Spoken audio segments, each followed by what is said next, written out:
ஒரே ஒரு கிரக மாற்றம் உங்கள் வாழ்க்கையை முழுவதும் மாற்றிவிடுமா? அதுதான் குரு பெயர்ச்சி. அதிர்ஷ்டம் வரும் காலமா அல்லது சோதனை வரும் நேரமா என்று உங்களது ராசி பலன்களை தெரிந்து கொண்டு அதற்கேற்றாற்போல தெய்வங்களை வணங்குங்கள். குரு பெயர்ச்சி என்றால் என்ன? தேவர்களின் குருவாக விளங்கும் குரு பகவான் ஒரு ராசியிலிருந்து மற்றொரு ராசிக்கு பெயர்வதே குரு பெயர்ச்சி. குரு பகவான் எதற்கு அதிபதி? குரு பகவான் அறிவு, செல்வம், திருமணம், குழந்தை பாக்கியம், வேலை உயர்வு ஆகியவற்றின் காரகர் என்று நம்பப்படுகிறது.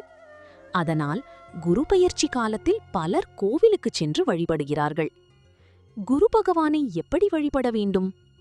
மஞ்சள் உடை அணிவது, கடலை பருப்பு தானம் செய்வது, வியாழக்கிழமை தீபம் ஏற்றுவது மிகவும் சிறப்பானது.